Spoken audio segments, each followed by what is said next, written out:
भी कोई आ रहा है और जो गेम प्लान्स वो बना रहे हैं, लाइक वो देख के ऐसा लग रहा है कि ये मॉडर्न डे क्रिकेट और कहां पे जाएगी। तो ये वो प्लेयर्स हैं जो डिक्टेट कर रहे हैं दुनिया में, लेकिन वो इसी तरह लगा कि किसी क्लब लेवल की टीम के साथ खेल रहे हैं। मतलब हमारे फर्स्ट क्लास के भी मैचेस होते हैं और टीम्स में बड़ा डिफरेंस होता है, फिर भी वो 4 दिन का मैच होता है, उसमें भी 1-2 दिन जाया हो जाए तो वहां रिजल्ट नहीं निकलता। यार ये इंटरनेशनल मैच है, इंटरनेशनल मैच के अंदर आप लोग क्या कर रहे हैं? आप लोग 2-2 ढाई-ढाई दिन के अंदर दो-दो दफा टीम को आउट कर रहे हैं और रिजल्ट निकाल रहे हैं। आप किस तरफ लेके जा रहे हैं क्रिकेट को? आप बाकी की दुनिया को कौन सा मैसेज दे रहे हैं? वो क्या करेंगे? वो तो डिसिप्लिन क्रिकेट के ही पीछे पड़े हुए अभी तक और वहां से निकल के भी जीत नहीं पा रहे हैं। ऑन दी अदर एंड आप तो रिकॉर्ड पे रिकॉर्ड बनाई जा रहे हैं। ऐसे ही लग रहा है कि दुनिया किसी और प्लेनेट पे खेल रही है और इस टाइम पे भारत की टीम जो है वो किसी और ही प्लेनेट पे खेल रही है। वो तो इस प्लेनेट से लग नहीं रहे हैं ये लड़के, और क्या जल नजर आ रहे हैं, एक टीम नजर आ रही है, एक प्लान के पीछे भागते हुए नजर आ रहे हैं, एक स्ट्रक्चराइज टीम नजर आ रही है। लग रहा है कि बिग बॉयज खेल रहे हैं। इंडिया ने 2012 के बाद, 2012 के बाद, ये मैं इनकी होम सीरीज की बात कर रहा हूं, 2012 के बाद 17 सीरीज हो चुकी हैं तकरीबन। अगर मैं स्टैट्स मैंने जो निकाले, अगर मैं उसमें गलत हूं मैं माफ़ी चाहता हूं आपसे। 17 सीरीज हो चुकी हैं। उन 17 सीरीज में तकरीबन 51 मैचेस हो चुके हैं। वो खेले हैं। और छोटी टीम्स के साथ इंडिया का टेस्ट मैच होता ही कितना है, ये अभी वेस्ट इंडीज है, इसके अलावा तो बड़ा कम, मतलब साल में मेरे ख्याल से उनके टेस्ट मैच इतने होते हैं कि वो एक आधी टीम इस तरह की निकल आती है, उसके खिलाफ भी उनका पूरा ए टीम नहीं जाती है। अभी इसमें भी उनकी बी टीम है, और बी टीम अगर कहीं ना कहीं कुछ कर रही है, लाइक वो अगर उनको डिफिकल्टी आ रही है तो वो तो चलो समझ आता है। न्यूजीलैंड के खिलाफ भी उन्होंने सरफराज को यूज़ किया था, मेरे ख्याल सरफराज खान उनका प्लेयर था शायद, if I am not wrong, मुझे ठीक से याद नहीं है। हाँ, जो उसने आई थिंक ट्रिपल सेंचुरी मारी थी उसने शायद रणजी ट्रॉफी में, कुछ इस तरह का उसका स्कोर था, लेकिन वो नहीं चल सका। विराट कोहली नहीं चल सका उसमें कोई भी इतना खास कुछ भी नहीं कर पाया था। न्यूजीलैंड अपनी होम सीरीज में आई थिंक 20 साल के मार्जिन के बाद शायद जीता था इंडिया से, इंडिया की होम ग्राउंड में। तो वो ये है कि रिकॉर्ड्स हैं मुल्कों के, लेकिन मैं ये कहती हूँ कि हमारा प्रॉब्लम ये है कि हमारे तो टेस्ट मैचेस हो ही नहीं रहे हैं। वो 5-5 टेस्ट मैच खेलने के बाद इतने मंजे हुए खिलाड़ी बन जाते हैं कि वो जब कल को ये ओडीआई या ये टी20 होता है उनको फर्क नहीं पड़ता, ऑल्दो वो रेड बॉल है, लेकिन हमारा इतने मसाइल हैं, ये कहाँ ही खेलेंगे इतना। खेलने से ही आपका टेम्परामेंट बनता है ना, आपकी कंसिस्टेंसी बनती है ना। अगर आप रेड बॉल, अगर आप पूरा दिन क्रिकेट नहीं खेल सकते हो तो इट मींस कि आपकी फिटनेस ही ठीक नहीं है। अब बाबर आजम को अगर आप कह रहे हैं कि यार बाबर आजम जो है वो टेस्ट खेले जाके और वो टेस्ट में परफॉर्मेंस दे, तो आप मानेंगे कि बाबर आजम ने कुछ किया है। तो जो बंदा ओडीआई में नहीं कर पा रहा, टी20 में नहीं कर पा रहा, 20 ओवर 40 ओवर नहीं खेल पा रहा, वो टेस्ट मैच में क्या खेलेगा? कहाँ से उसके अंदर इतनी फिटनेस आएगी? और तो वो कुछ कर नहीं रहा है। मैं तो नहीं देख रही कि बाबर आजम कहीं भी और परफॉर्म कर रहा है या कहीं पे और खेल रहा है या कोई अपने घर पे प्रैक्टिस कर रहा है या कहीं पे कर रहा है, वो मुझे नहीं पता। लेकिन अगर आपके खिलाड़ी आपको दुनिया में कहीं पे जाके किसी दूसरी होम ग्राउंड पर टेस्ट मैच या ओडीआई सीरीज खेलते हुए ही नजर नहीं आ रहे हैं। वो जो लेजेंड्स लीग करवाया गया था उसमें भी इंजमाम ने ज्यादा रन्स किए थे बाबर से, नहीं पेशावर जल्मी का जो अभी रिसेंटली जो फ्लड रिलीफ का मैच, हाँ, उसमें बट फैक्ट रिमेन्स 1 अक्टूबर 2024 को लास्ट टाइम इंडिया अपना होम टेस्ट जो जीता था वो कानपुर में बांग्लादेश के खिलाफ था। 51 मैचेस हो चुके हैं और उसमें तकरीबन 40 जो मैचेस हैं वो जीते हैं। बाकी आप हिसाब लगा सकते हैं कि ड्रॉ वगैरह हुए हैं। तो आप कंसिस्टेंट परफॉर्मेंस देखें आप इंडिया की, कितनी ज़बरदस्त मुझे नज़र आ रही है। अब इस 2012 जो इंग्लैंड से सीरीज़ आ रहे 2-1 से, उसके बाद से लेकर अभी तक कितने कोचेज इनके बदले होंगे, कैप्टन्स इनके अगर एक आध दो चेंज हुए तो हुए, उसके अलावा प्लेयर्स की मैं अगर बात करूं उनकी चेंजिंग्स भी मुझे इतने ज़्यादा नज़र नहीं आती। ठीक है, ये चीज़ें क्यों होती हैं? ये आप लोग क्या समझते हैं कि क्या सिर्फ इंडिया टीम के अंदर जो प्लेयर्स थे, ठीक है, क्या उनकी वजह से ये सब कुछ होता रहा है? नहीं, उनकी वजह से नहीं हुआ। ये जो बीसीसीआई की जो कंसिस्टेंट एक प्लानिंग थी उसकी वजह से ये जीते। कंसिस्टेंट प्लानिंग क्या होती है? अगर कोई भी हेड कोच बन गया, उसको पूरा टाइम दिया।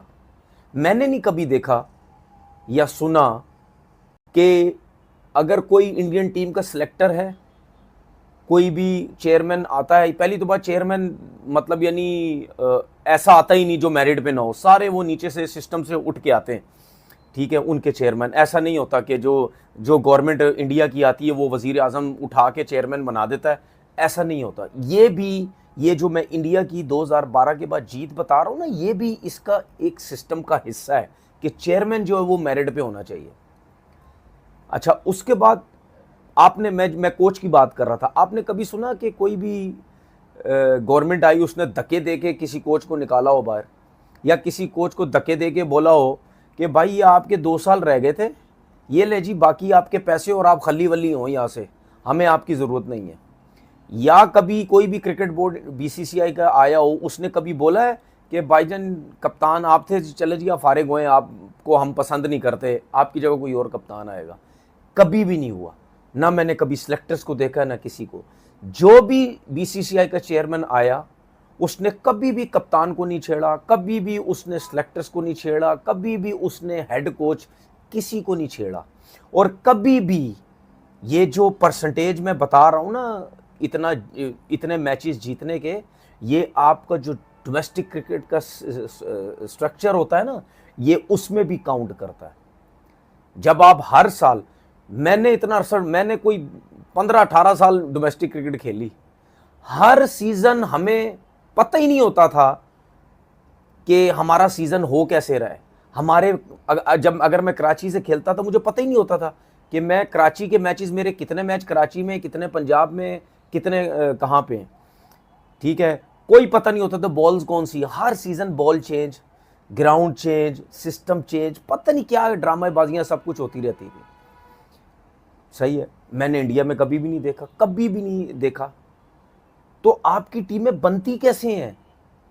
वो इसीलिए आप ये 2012 से लेकर आज दिन तक आप देख लें, ठीक है, कितने प्लेयर जो रिटायर भी हो गए हैं, वो कंटिन्यू कितना अरसा खेलते रहे इंडिया से, कितना अरसा खेलते रहे। महेंद्र सिंह धोनी ने अगर कप्तानी की, वो करता चला गया कप्तानी, किसी ने उसको नहीं छेड़ा कि यार तुम क्यों इतने अरसे से उनको कप्तान। तो आप जब मर्जी बुला सकते हैं, 2 विकेटें उन्हें तैयार करा दें, वो नेट करें, जिम करें, उनकी प्रैक्टिस ट्रेनिंग, उनका कोच उनके साथ काम करे। उसके पास तो बंदे ही 10 नहीं है पूरे जो खाली रेड बॉल वाले हैं, तो वो क्यों नहीं काम कर दे पे? ठीक है, तो ये बात किसी एक इंडिविजुअल की नहीं है, ये एज ए नेशन हमारी प्रायोरिटीज में शामिल नहीं है। हमारी वो कह लें कि जब हम क्रिकेट को प्लान करते हैं ना, आपका सीजन आता है ना, जब आपका सीजन अनाउंस होता है, अब का नहीं, पिछले कुछ सालों से आप देख लें, अगेन आप अपने ट्रेंड्स को देखें। आप वाहिद वो मुल्क हैं जिसने T20 मांगे हैं टेस्ट के बदले अपने टूरों में, ठीक है। तो आप उन ट्रेंड्स को देखें तो आपको पता लगेगा कि यार ये तो पाकिस्तान की तो प्रायोरिटी लिस्ट में नहीं है। मतलब जब आप, वो होता है ना, एक शादी होती, कार्ड छपता, तो उस पे आता है RSVP, तो 4 के रिश्तेदार दे नाम दे रहे, 2 दे ना नहीं होते और प्रायोरिटी लिस्ट नहीं गए। लेकिन जो प्रायोरिटी लिस्ट है घर दा सरबराह ना होए, जो प्रायोरिटी लिस्ट है RSVP दे अबू या बड़े भाई दा ना होए, ऐसा मतलब काम खराब है, काम खराब। अभी भी हमने तो वेस्ट यहाँ इंडीज पर को कहा है, जो 3 T20 और 3 ODI खेलने, हमने उनसे रिक्वेस्ट की हुई है पीसीबी ने कि आप वो ODI को भी T20 में करें। मतलब even we don't want to play ODI, हम कह रहे हैं T20 का फार्मूला पड़ी रहे, कोई खेल दे रहो। हाँ नहीं, ये फार्मूला नहीं है, T20 में भी हम स्ट्रगल कर रहे हैं, 7वें नंबर पे अभी फिलहाल हम T20 में भी कोई हमारी कोई बहुत आउटस्टैंडिंग या बढ़के मारने वाली परफॉर्मेंसेस नहीं है, और हमें बड़ा कुछ अपना ठीक करना है। अभी हमारी बहुत चीजें हिली हुई हैं और वो सुधरने की तरह जा नहीं रही हैं। इंडिया की टीम इंग्लैंड में खेल रही है, उनकी वुमेन्स इंग्लैंड से खेल रही है, अंडर 19 से खेल रही है, उनकी ए टीम से खेल रही है।